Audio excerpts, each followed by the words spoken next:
और सुनहरा गुलाब। राजकुमारी पूरे दिन उन छोटे छोटे लिलीपुटों के गांव में घूमती रही। उसने उनके रंग बिरंगे घर देखे जो मशरूम जैसे दिखते थे, और उनके खेल तमाशे भी।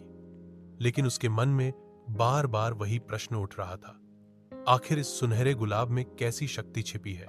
लिलीपुटों ने उसे बहुत समझाया था, राजकुमारी, इसे मत छूना।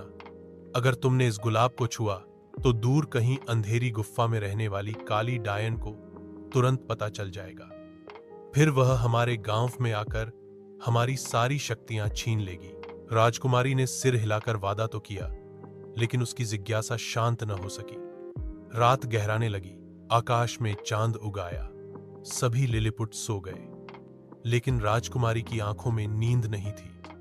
वह धीरे धीरे उस स्थान की ओर बढ़ी जहां सुनहरा गुलाब रखा था। गुलाब की पंखुड़ियां मानो चांदी जैसी चमक बिखेर रही थी। उसकी सुगंध पूरे वातावरण में फैली हुई थी। राजकुमारी मंत्रमुग्ध होकर उसे देखती रही। उसके भीतर से एक आवाज उठ रही थी, बस एक बार इसे छू कर देखो, शायद इसका रहस्य खुल जाए। कांपते हुए हाथों से उसने गुलाब की पंखुड़ी को छू ही लिया। जैसे ही उसकी उंगलियां गुलाब से टकराईं, गुलाब ने सुनहरी रोशनी बिखेरी और पूरा गांव जगमगा उठा। लेकिन उसी क्षण दूर अंधेरी गुफा में बैठी काली डायन की आंखें खुल गईं। वह चीखी, किसने मेरी नींद तोड़ी? किसने गुलाब को छुआ? उसकी हंसी की गूंज आसमान तक पहुंच गई।